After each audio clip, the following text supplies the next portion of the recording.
paz, amados irmãos. Sejam bem-vindos ao Free Mind Podcast. Free Mind quer dizer mente livre e está embasado no texto de João, capítulo 8, versículo de número 32. Conhecereis a verdade e a verdade vos libertará. Esse podcast tem como intuito tratar sobre ciência e religião. Nos últimos 2 podcasts, nós vimos sobre verdade, sobre lógica. Nós abordamos esses assuntos porque o nosso intuito é fazer com que os irmãos eles cresçam no conhecimento da palavra, através da filosofia, da ética, da apologética, da cultura e da história. Nós, cristãos, muitas vezes somos taxados como ignorantes, como pessoas que não têm conhecimento, como pessoas que vamos contra a ciência e qualquer tipo de conhecimento. Mas será que isso é verdade? Bem, para ajudar a responder essas perguntas e outras perguntas no dia de hoje, eu tenho aqui comigo o pastor Jamil Santos, que vocês já conhecem, e a nossa irmã Bruna. Pastor? Olá, tudo bem com vocês? Obrigado, Luiz, pela apresentação. Alguns já me conhecem, esse já é o nosso 3º podcast que nós estamos gravando, e hoje nós vamos tratar de um assunto muito interessante que chama ciência e religião. É uma alegria tratar desses temas que é importante para abrir a visão dentro do mundo hoje moderno, do pós-modernismo, e tem assuntos que conflitam na mente de muitos cristãos. Então vai ser um assunto interessante. Estou bastante feliz, contente de estar aqui novamente, de nós estarmos gravando, participando deste podcast Free Mind novamente. Obrigado, Luiz. Bruna? Oi, gente, tudo bem? Minha primeira vez aqui, vocês ainda não me conhecem, mas me chamo Bruna. Hoje eu faço parte do nosso grupo missionário, também faço parte do grupo da comunicação e estou aqui muito feliz participando desse assunto que é edificante, é para conhecimento e adquirir também sabedoria. Amém? Então vamos lá. Então, pastor, como eu falei na introdução, muitas vezes nós, os cristãos, no mundo nós somos taxados como pessoas que baseia-se tudo em crenças, não em conhecimentos científicos. É como se hoje em dia a ciência fosse para um lado e a religião fosse para outro. Mas será que isso é verdade, pastor? Luiz, esse assunto vai ser importante nós estudarmos porque nós vamos estudar 2 tipos de ciência. Na realidade, se a ciência hoje ela se complementa com a fé, com a religião, ou se ela é um obstáculo, ela é contra a religião, se ela é uma opositora da religião. Então, na realidade, essa dicotomia que separa aí esses 2 assuntos, que é muito importante, principalmente na área metafísica, de conhecimento, de palavras, de entendimento, precisa ser esclarecido, desmistificado, para nós entendermos. Nós vamos ver esses 2 tipos, a ciência que ela é contra a religião e a ciência que tem a religião como aliada e a religião também tem a ciência como aliada. Então esses são assuntos importantes dentro desse tema de ciência e religião. Tá. Já que o senhor tocou nesse assunto, vamos começar por ele. Já que o senhor tocou nesse assunto, de uma complementar a outra ou não, acho que seria interessante começar por aí. A ciência, ela se opõe ou ela complementa a religião? Então vamos lá. Quando você se fala em ela se opõe à religião ou não, nós vamos falar de 2 tipos de ciência. A clássica e a moderna. Nós vamos chamar de ciência moderna, que começa no século XVII, mais ou menos. Na realidade, a ciência ela já vem desde a Idade Média para cá, com vários estudos científicos, desde Aristóteles, na realidade, bem antes da Idade Média, no finalzinho da Idade Antiga para o início da Idade Moderna também, mas lá desde Aristóteles já temos vários pensamentos científicos, várias buscas, várias investigações, porque na realidade a ciência é investigar. Nós queremos saber, nós estamos atrás de conhecimento. Mas na realidade quando nós pegamos a ciência clássica, você vai ver que ela tem uma visão de complementar, ela é uma complementação. E na ciência moderna, nós vamos chamar de moderna ciência, ela já se opõe à religião. Ela não entendeu que a religião não é contra a ciência, e que a religião sempre buscou, dentro da ciência, o esclarecimento de pontos importantes dentro da natureza que nós não temos ainda muito conhecimento, 100% de todo o conhecimento que existe na natureza, ou no cosmos, ou no universo. Mas quando você pega a ciência clássica, que vai lá em Agostinho, Santo Agostinho, ou Agostinho mais conhecido, você já vê Agostinho tocando neste assunto. Agostinho, na sua exposição, ele fala que nós temos 2 livros. Primeiro, a Bíblia, e o segundo livro, a natureza. Então, o primeiro, que é o primeiro livro, você precisa de fé. E o segundo livro, você precisa de razão, que é a natureza. Então, para você estudar a natureza, você precisa de razão. Na realidade, a natureza ela é inteligível. Eu consigo compreender e estudar a natureza, mas através da minha razão. E quando eu faço isso, eu estou já praticando ciência, eu estou buscando conhecimento, eu estou buscando entender a natureza. Que, na realidade, todos nós sabemos que ela é composta por leis. São leis fixas que regem a natureza. Então, esta investigação ela é salutar, é uma investigação boa, uma investigação que você vai descobrir muita coisa. Por quê? Porque o homem tem o conhecimento. Deus dotou o homem de conhecimento, de sabedoria, de inteligência. Esta inteligência é para usar. A fé para eu crer, para eu compreender a Bíblia Sagrada. E a inteligência para estudar a natureza. Fica bem mais fácil quando nós resumimos essa questão de ciência e religião, elas não podem ser contrárias uma à outra. E Agostinho prova isso, que começa com ele lá na Idade Média, no início da Idade Média, ele falando sobre isso. Entendi, pastor. Já que o senhor tocou nesse assunto, seria interessante nós entendermos onde foi a origem disso tudo. Então vamos lá, Luiz. Quando nós falamos em ciência, a investigação, a busca, o conhecimento, nós vamos entender que algumas revoluções aconteceram no mundo, e principalmente na segunda metade da Idade Média. Por exemplo, no século XVI nós vamos ter algumas revoluções. Por exemplo, a Revolução Religiosa, que acontece com a Reforma. Nós vamos ter a Revolução Científica, que começa ali no século XVIII, com o surgimento da máquina, a busca do conhecimento, por materiais, por facilidade de promover a vida, de colocar coisas ao alcance da vida, do dia a dia, para melhorar a vida. E depois nós vamos ter uma revolução política também, com a formação dos estados, com a questão dos estados se formarem em repúblicas, com direitos individuais, direitos do homem. E tudo isso foi através dessas revoluções. Mas a ciência mesmo, ela sempre foi praticada por isso que eu citei Aristóteles, desde Aristóteles fazendo as suas investigações. Durante a Idade Média, nós tivemos vários pensadores, vários cientistas que buscavam entender melhor o mundo, de criar novos desenvolvimentos para a humanidade, mas praticamente a partir do final da Idade Média, nós vamos ter aí, principalmente ali por volta do século XVII, aí uma força ligada a grandes desenvolvimentos científicos, que está ligado aí à segunda revolução que eu chamei como Revolução Científica.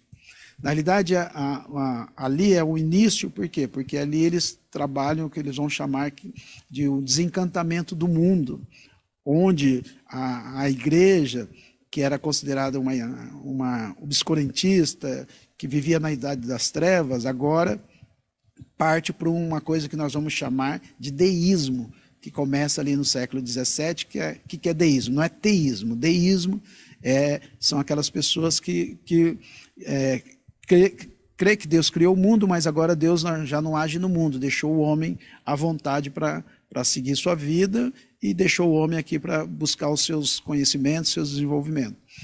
Então ele deixou de ter uma contemplação que Deus governa, que controla tudo, que o teísmo acredita nisso, e começou a surgir o deísmo justamente nesse período do século XVII. E aí, com o deísmo, nós vamos ter o mecanicismo, onde o mundo é movido, tem uma mola, ele se desenvolve através de mecanismo, e depois nós vamos chegar no materialismo, onde tudo é matéria, tudo é regido por matéria.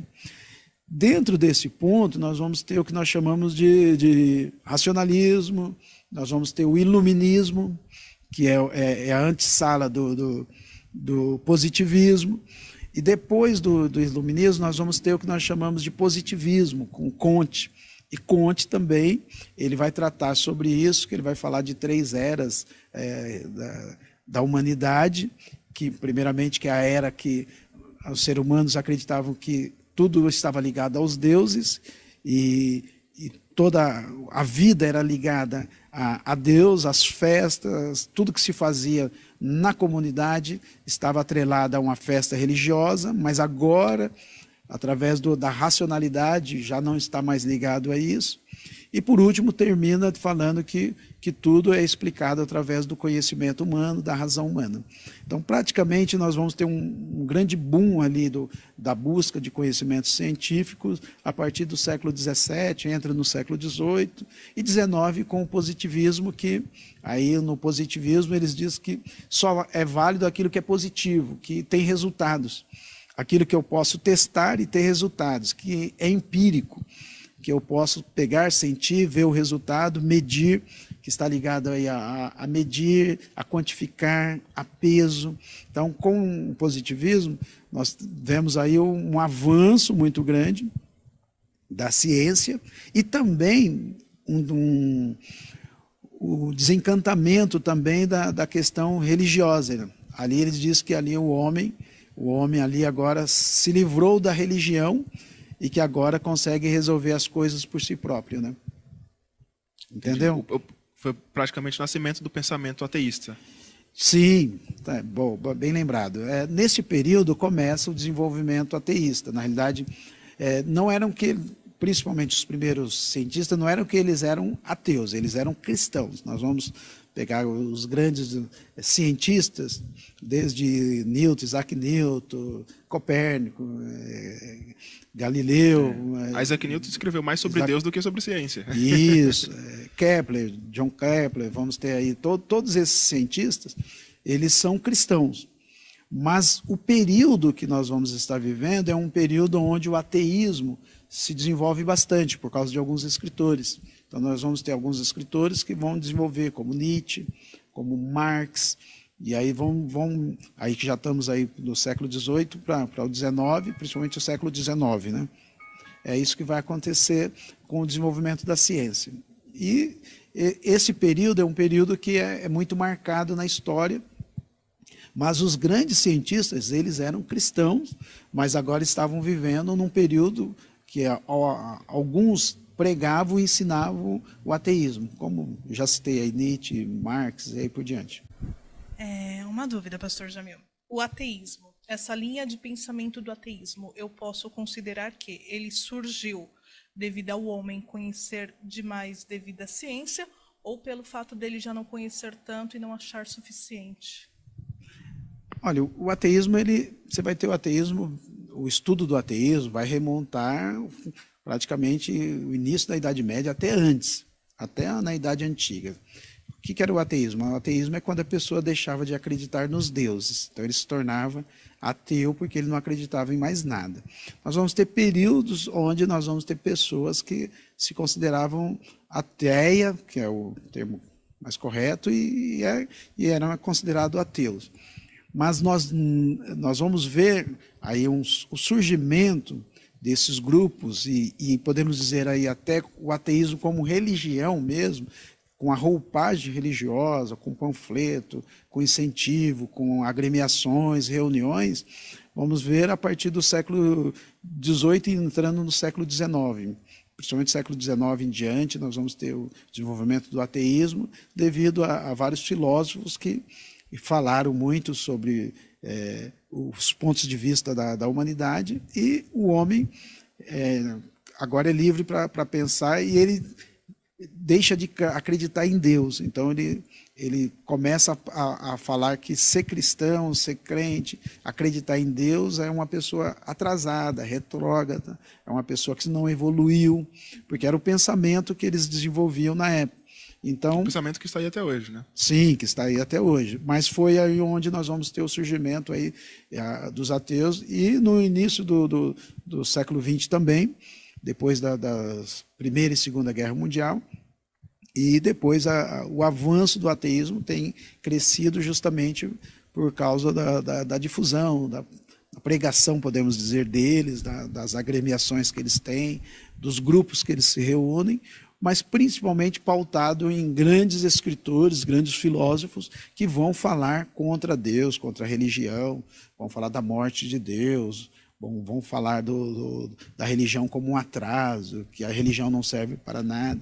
A questão da revolução política, por exemplo, nós vamos ter, em 1789, nós vamos ter a Revolução Francesa, que ela tenta eliminar tanto a questão de governo, do Estado, do monarca, do rei, e também da igreja, do clero. Então, ali, e depois tentar substituir a religião por uma religião do Estado. Então, você tem ali o surgimento de um Estado que quer tirar tudo aquilo que fala de Deus, que tem símbolos religiosos, por um Estado onde, podemos dizer aí, não vou dizer anticonfessional, mas aconfessional, porque nós temos 3 tipos de Estado: confessional, aqueles que creem que tem uma religião oficial; o aconfessional, que tem a religião, mas não tem uma preferência por a religião; e o anticonfessional, que é aquele que se opõe realmente à religião. Então nós vamos ter, principalmente com a Revolução Francesa, uma oposição muito grande. Não é que a França é um Estado anticonfessional, não, mas que teve esse período tentando eliminar a religião. E depois perceberam que não era bem assim, e hoje você tem uma grande força lá, que é o catolicismo, e a religião lá, como nós temos no Brasil, mas já não com tanta força por causa da revolução que pregava, e ela eliminava a religião da sociedade, né? O rei e a religião, né? O senhor crê que o cristão ele acabou meio que aceitando? Porque tem aqueles cristãos que nunca deixaram de acreditar, mas ele deixou de buscar o conhecimento, porque antigamente nós víamos que qualquer tipo de conhecimento nós buscávamos a religião, buscávamos a igreja para obter o conhecimento. Com essa era a gente parou mais de buscar conhecimento. É como se o cristão ele tivesse parado de estudar. O cristão ele acabou permitindo com que esses pensamentos eles se proliferassem. Luiz, é uma pergunta meio complexa, né? Você sabe disso, né? Mas o que nós vamos ter que trabalhar? Essa questão de ciência e religião, ela é uma questão bem ampla. Sim, com certeza. O que eu vejo hoje é uma influência muito grande na sociedade, no meio da sociedade, de pensamentos que são de escritores ateus, que influenciou muito a sociedade. Nós vamos ter, por exemplo, esses grandes filósofos que eles vão falar. Você tem aí a influência de Charles Darwin com a evolução, teoria da evolução. Você vai ter Nietzsche falando da morte de Deus e falando lá na Gaia a ciência dele. Você tem Marx falando que a religião é o ópio do povo. E, na realidade, você tem uma difusão desses escritores, principalmente a partir do século XIX, e você tem as universidades também enfatizando e utilizando esses filósofos. Na realidade, você tem um gap aí na história, onde você estuda Platão, Sócrates, Aristóteles, depois você já pula direto para Kant, e aí para esses filósofos. Você esquece que no meio aí tem homens e mulheres de Deus, pensadores, cristãos, cientistas, e que não são falados. Então você pega já o passado, já com a modernidade, ou entrando na era moderna, então você exclui aí grandes homens e grandes mulheres. Eu citei, por exemplo, o pensamento de Agostinho. O próprio Agostinho, ele falava sobre questões que depois só foram reconhecidas por Einstein.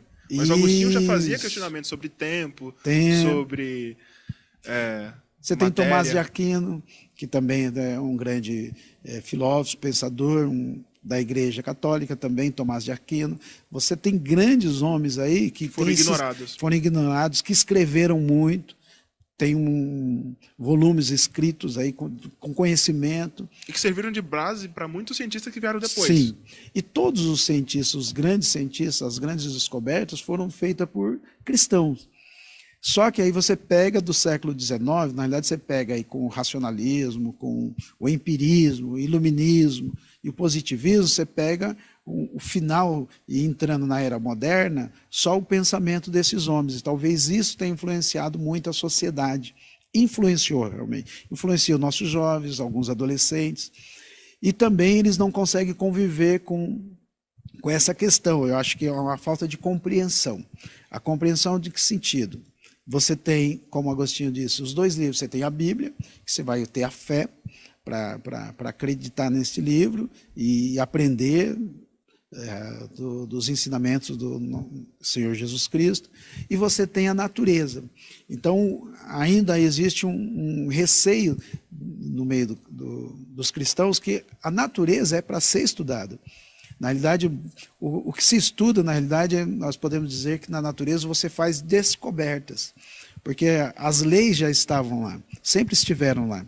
Então, muitas descobertas já estavam na natureza, mas nunca foram investigadas, por causa de uma superstição que existia, mas uma superstição religiosa que vem de deuses como Thor, Zeus, os deuses dos Olimpos, os deuses das religiões tribais e aí por diante.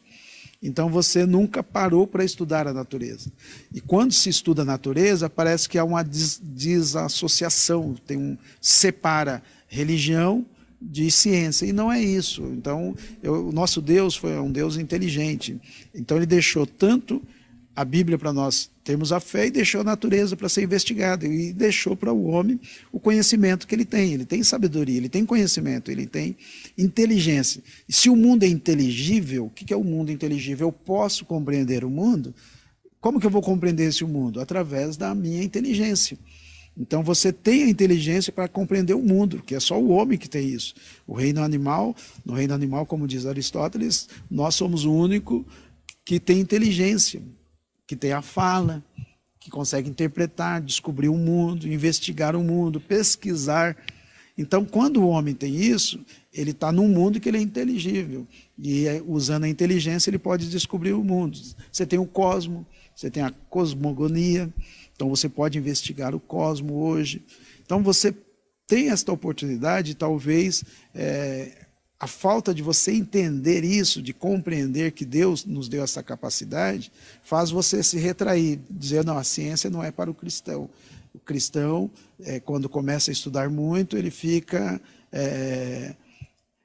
bitolado naquilo e ele se desvincula da fé. E não, na realidade é o contrário, você se aproxima mais de Deus porque você vê o que Deus fez, a sua criação, o universo, você pode investigá-lo, que é uma bênção de Deus. Eu posso considerar então que a religião ela foi uma tutora da ciência. É como se ela fosse um aio. Depois que a ciência ela atingiu uma certa maturidade, conforme o senhor mesmo falou, acabou que ocorrendo uma separação. Bruno, nós podemos dizer que o cristianismo, porque se você pegar a religião em si, você vai pegar toda a religião. Mas quando nós estamos tratando de religião aqui, provavelmente nós estamos tratando mais de uma cosmovisão cristã. Por quê? A cosmovisão cristã, ou o cristianismo, é a única que se desenvolveu e encontrou confronto, teve debates e superou tudo isso. Então, quando eu falo na ciência, os grandes cientistas eles vão ser cristãos. Então, o cristianismo ele foi aquele que impulsionou a ciência. Então, o cristianismo, sim, ele foi aquele que impulsionou, e a ciência se origina no cristianismo. Não é no ateísmo, não é em religiões tribais, não é em religiões obscurantistas, é através do cristianismo. Ficou claro esse assunto? É um assunto gostoso de se tratar, mas temos que levar de uma forma para que as pessoas que nos ouvem entendam bem. porque senão fica um assunto meio desassociado e fica depois difícil de ligar as pontas, né? Então, o cristianismo, a ciência está no começo, está no cristianismo, nem no começo do cristianismo, está no cristianismo, porque todos os grandes filósofos, os grandes cientistas eram cristãos. Sim, porque partindo do pressuposto que que tudo já estava criado e foi uma descoberta, a ciência é uma grande descoberta, aí a gente já parte para Gênesis, na parte que Deus criou todas as coisas e o homem foi descobrindo. Então, por esse motivo que eu citei a tutela da religião, mas sim fazendo menção ao cristianismo. Isso mesmo, correto. Logo após esse período do iluminismo, que a religião ela foi perdendo, a religião cristã foi perdendo espaço, logo começaram os conflitos, as crises mundiais, as guerras. O senhor acha que tem alguma relação? Ótimo, Luiz. É um assunto, eu acho que você tocou num assunto muito importante. Quando nós chegamos no século XIX, com o positivismo, vai gerar um mito do obscurantismo. Então, esse mito traz que a religião, o cristianismo, não foi favorável à ciência. Por isso nós chamamos de um mito. E se escreveram muitos livros, nós temos autores, e depois, se precisar, depois eu passo os nomes desses autores, que eles vão falar contra a religião e vão falar que a religião impedia a ciência. Então gerou um mito, por isso que eu estou falando do mito do obscurantismo, que ser cristão, participar da igreja, participar da fé, era ser ignorante. Então ficou que todos aqueles que estavam e estão numa religião eram ignorantes. No que sentido do quê? De não favorecer e desenvolver a ciência. E você vai ver, por exemplo, em alguns filmes, como O Nome da Rosa. O Nome da Rosa mostra ali uma separação entre a igreja e a ciência, e a igreja não favorecendo, não buscando o desenvolvimento científico. E isso foi um mito que surgiu no positivismo. Então, com isso, teve um desencantamento relacionado à religião, ao cristianismo, por muitos. E apostaram todas as fichas na ciência. Então, aí nós vamos ter aí a ciência, o grande desenvolvimento da ciência, onde entra a segunda revolução, que é a Revolução Industrial, depois a Revolução Política. E com isso, todas as fichas estavam apostadas na ciência. O que valia, o que era importante, era aquilo que era testado e era verificável empiricamente, e você conseguia testar. Só que nós vamos ter um desencantamento da ciência. E aí as coisas vão mudar. Por exemplo, nós vamos ter duas grandes guerras mundiais, 1914 a 18 e 1939 a 45. Então, e essas guerras, elas foram guerras, por exemplo, científicas. Então, elas foram guerras que tinham como base a ciência, o desenvolvimento científico. E isso desencantou aí a população, o mundo em relação ao que a ciência era capaz de fazer. Ela poderia fazer o bem, mas também poderia criar um mal. Aí sim, aí houve um desencantamento em relação à ciência, principalmente após essas duas grandes guerras mundiais. Tanto que Albert Einstein ele se desencantou com a ciência, porque acredito eu que em nenhum momento ele pensou que as teorias que ele tinha criado, elas futuramente dariam uma bomba atômica. Sim, as fórmulas, né, que ele desenvolveu e que na realidade foi usado para o lado mal, né, que não era a intenção dele ser usado para o lado do mal, sempre para o lado do bem, né? Então isso entristeceu, como nós falamos aí da Primeira, Segunda Guerra Mundial, porque era um boom da ciência, né? A ciência estava a todo vapor, a Revolução Industrial estava acontecendo, que ela começa ali na metade do século XVIII, entra no século XIX, e no século XX ela está no auge. Essa é aquela questão da ciência da oposição, Luiz, que nós falamos, que é a ciência que se opõe à fé, à religião. Então era só a ciência, a religião não tinha palavra. Só que com a Primeira e a Segunda Guerra Mundial, há um desencanto. E aí começa a se voltar para a religião. De novo, entendendo por quê? Porque nesse período o homem tinha como, os meios de fazer, mas ele não sabia o porquê, para quê. Ele perdeu o sentido. Não é à toa que C.S. Lewis ele vai escrever muito dentro desse período, quando está na Segunda Guerra Mundial, para dar sentido para o homem, para dar significado de vida. Então aí o homem começa a voltar e ver a importância da religião, principalmente estamos falando aí no viés da religião cristã, do cristianismo, para dar um significado de vida para o homem, de sentido, de o porquê que ele está aqui na Terra. E a ciência estava desacreditando, fazendo isso ficar desacreditado entre o homem. Verdade. Agora ele tem conhecimento, mas ele não sabe como usar, não sabe para que usar, não tem motivos para usar. Correto. E aí se volta, aí tem uma volta novamente aí para a religião, justamente porque o homem se decepciona com a ciência. Mas não quero dizer que a ciência ainda é uma ciência de oposição. Então a ciência acha que é só aquilo que ela prega, que ela ensina, que ela fala, que é a correta. E nós não podemos ter um pensamento estreito em relação a isso. Tá? E o senhor falou da ciência de oposição. E o que seria ciência operacional e ciência de origem? Então vamos lá. Ciência operacional e ciência de origem está ligado ao desenvolvimento da ciência. Então nós vamos ter, primeiramente, antes da ciência operacional, nós vamos ter a investigação. A ciência é uma investigação onde você vai chegar à ciência operacional e à ciência de origem. Na realidade, a ciência, que nós vamos chamar de princípio da causalidade. Então, quando você estuda a ciência, o que é a ciência? É causa e resultados. Ou seja, se você tem um efeito, você tem uma causa. Então, todo efeito tem que ter uma causa. Toda ação tem uma reação. Toda ação tem uma reação. E todo efeito, você vai retroagir para estudar as suas causas. E quando você tem a sua causa, ali você está fazendo o que nós chamamos de ciência operacional.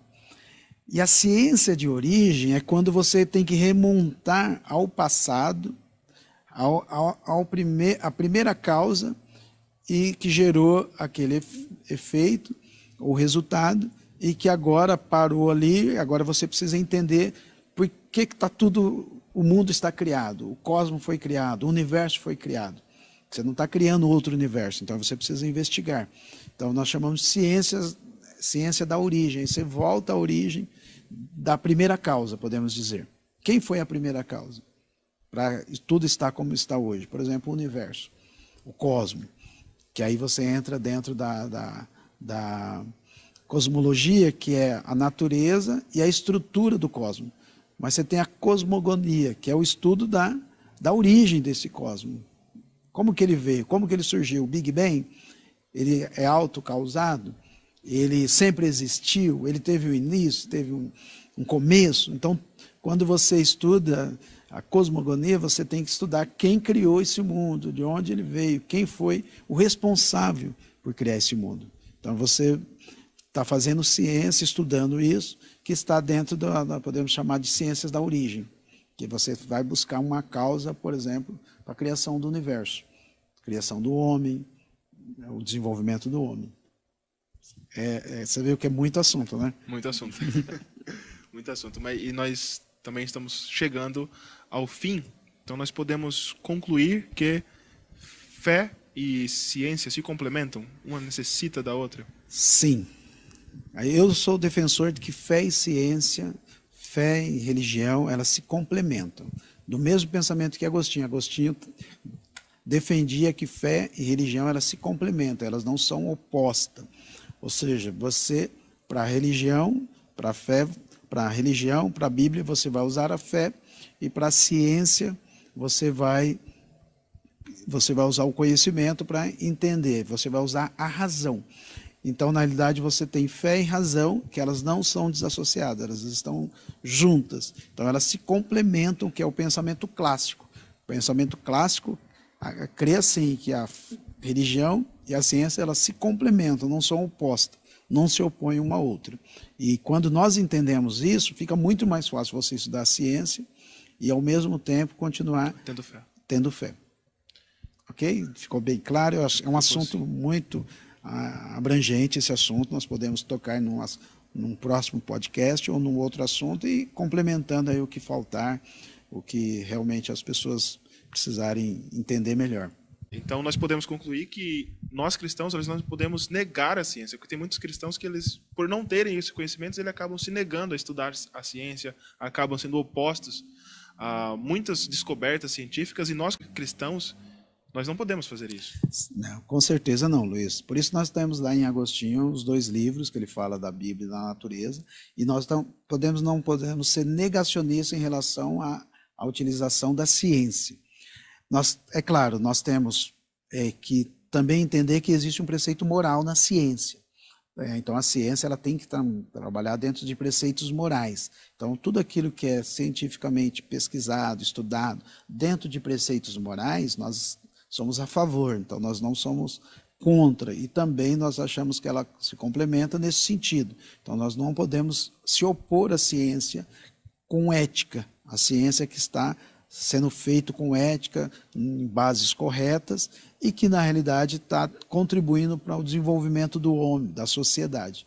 Não aquela ciência que ela é, podemos dizer assim, numa linguagem cristã, para o mal, que vem contra a ética. Aí nós não podemos fazer parte desse tipo de ciência. Para você cristão que gostou desse assunto e deseja se aprofundar mais no conhecimento da palavra e no conhecimento empírico e científico, nós teremos outros podcasts tratando sobre isso. Por exemplo, sobre as provas racionais da existência de Deus, as provas racionais da ressurreição de Cristo. E, pastor, o senhor tem alguma outra indicação para aqueles cristãos que desejam mais se aprofundar nesse conhecimento? Então, Luiz, nós vamos tratando desse assunto. Eu acredito que a gente pode debater isso no próximo podcast. As provas, na realidade, é a tentativa, e com certeza nós temos resultados positivos disso, porque nós temos provas racionais da existência de Deus que levam o homem a acreditar em Deus, e também provas sobre a ressurreição de Cristo, que dá base de conhecimento para as pessoas entenderem que não é meramente uma questão de só pensar nisso, mas ter segurança de falar sobre esse assunto e defender este assunto. Então, nós podemos tratar desses assuntos. Existem bons livros, por exemplo, que fala sobre essa questão de fé. Christopher Dawkins tem um livro chamado Religião e Progresso, que é muito bom. Nós temos aí também os livros que eu já tenho apresentado aí, que fala principalmente sobre fundamentos inabaláveis. Ali trata também bem de Norman Geisler, né? E também temos, eles acreditavam em Deus, eles acreditavam em Deus, que é um livro que fala sobre, em média, quase uns 20 cientistas que acreditavam em Deus e fizeram suas grandes descobertas, que aí nós já citamos alguns deles durante o podcast. São livros que é importante você ler, você meditar neles e, de repente, ampliar. Isso numa conversa é muito bom, porque, na realidade, essa parte é uma parte muito acadêmica, muito científica. Relembrando também que o surgimento das faculdades, as faculdades surgem no meio dos cristãos, no cristianismo. Você tem as grandes faculdades mais voltadas ao catolicismo, como as faculdades da Inglaterra, e você tem as faculdades voltadas e originadas por protestantes, como nós temos aí nos Estados Unidos e em algumas partes do mundo. Em sua grande maioria, as mais respeitadas foram iniciadas por reitores cristãos. Reitores cristãos, tanto católicos quanto protestantes. Então, isso também para mostrar que o cristianismo foi o grande propulsor e impulsionador da ciência. Mas nós vamos tratar desse assunto mais no próximo podcast. Tenho certeza, você que está nos assistindo, gerou uma sementinha aí na sua cabeça para começar a pensar. Esse livro que eu citei, Religião e Progresso, é muito bom. Nós temos vários livros. Christopher Dawkins, ele ele é um escritor em inglês, não é o que escreve sobre o Richard Dawkins, não, tá? Então tem que tomar cuidado, senão confunde os nomes aí. Mas você pode ler... É o Christopher, não é o Richard. Christopher, isso. Você pode estar, para não confundir, lendo esses livros. Se precisar, pode entrar em contato no nosso canal e nós vamos auxiliando aí com algumas literaturas. Falando em canal, deixe seu like, Não esqueça de curtir, compartilhar, comentar esse vídeo, continuar essa discussão aqui nos comentários. Ative o sininho para receber mais notificações da nossa programação. E até a próxima. Até a próxima. Obrigado, Luiz. Obrigado, Bruna. Obrigada, pastor. Obrigada pelo convite. Amém.